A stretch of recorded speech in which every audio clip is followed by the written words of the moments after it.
Is this a good game design? This is an infinite damage combo in Slay the Spire. And this is infinite score in Balatro. The score so big, even the UI can't even display it fully. And of course, we have this. No one's ever been able to call him Exodia! Obliterate!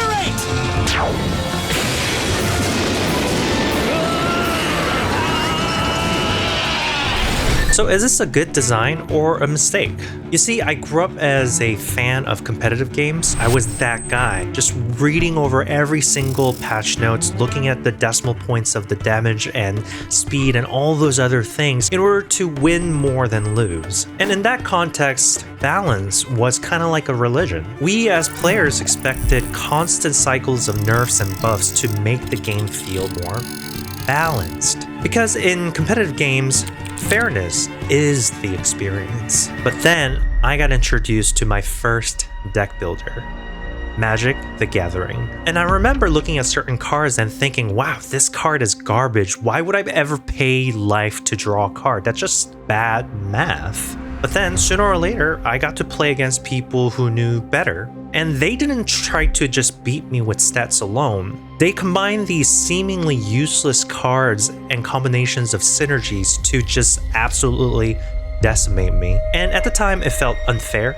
and unbalanced. But that experience led me to a path that I didn't expect. Instead of quitting right there and then, as someone who is die-hard balance fan, it made me want to create my own broken decks. You know, getting the setup of deck that is so overwhelming that it just feels unfair to play against. Isn't that curious? Experiencing something quote-unquote unbalanced made me want to play more instead of quitting. And I'm sure you can relate to this experience from many other games other than deck builders as well. You know, the moment that you found that one secret skill or item in your RPG game, or even coming up with a build or learning and discovering a build that just makes your character absolutely amazing suddenly. And as developers and game designers, this is where our assumptions are forced to be questioned. What are we really balancing for? And what are we really balancing against? I'm going to get to that question just in a bit, but first I want to share something that is exciting for me. It's the Godot starter roadmap for new game devs, and I'm finally ready to let people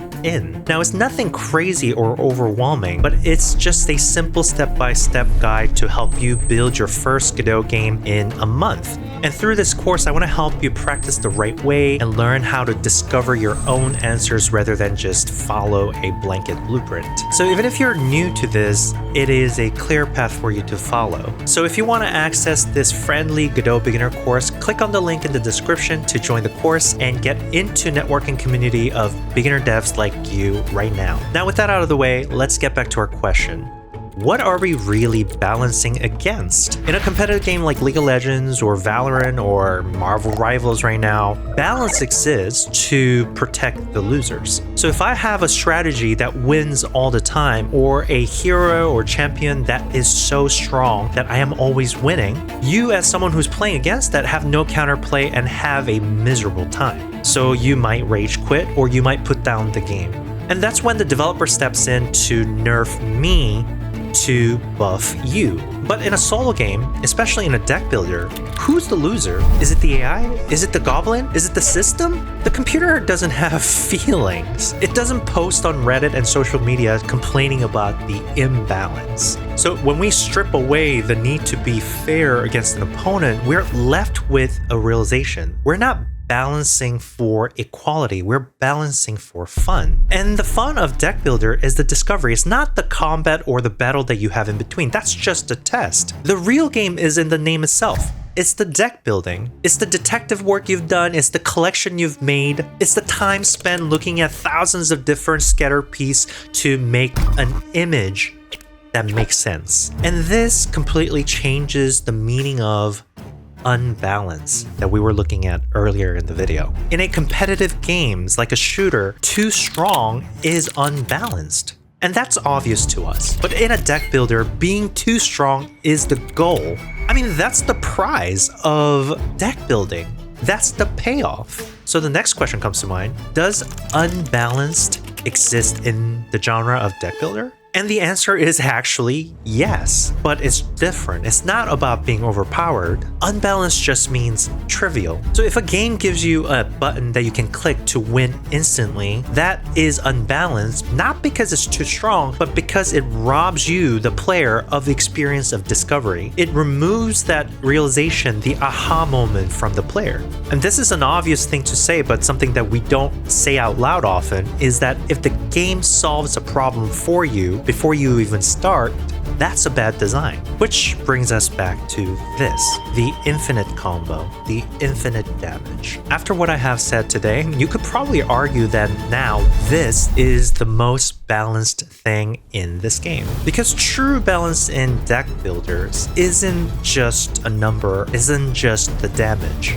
Is the cost versus the payoff. In games like this, you pay with the risk. I mean, I know it's mean to Oblivion, but to assemble your Exodia to obliterate your opponent, you have to hold on to a hand that is useless. You have to hold on to cards that may cost your life and your game. Or to build this infinite deck in Slay the Spire, you have to study up the cards that are available. You have to figure out what risks to take, what paths to take. There is a preparation that leads to this infinite combo payoff. You're balancing the terror of losing and dying with the promise of godhood. So the infinite combo isn't a glitch, isn't an unbalanced gameplay. It's the punchline to a very, very long and arduous and dangerous joke.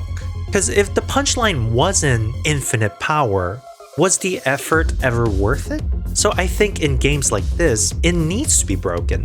And that is the best way to reward the struggle you have gone through to get to this point. So if you're a game developer or a designer that is wondering why you love games like these, stop looking at fairness, stop thinking about balance in a traditional sense. Video games like this is a heist, and the best heists don't end in a fair fight.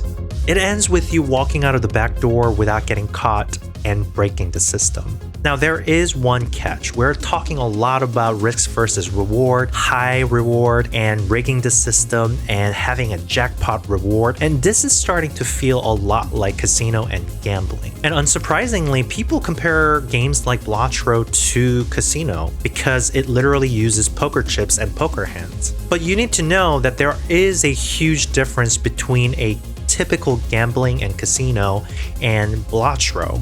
I would argue deck builders like Balatro is anti-casino. And I actually broke that down in this video right here, so you can check that out. Thanks for watching. Go break some games.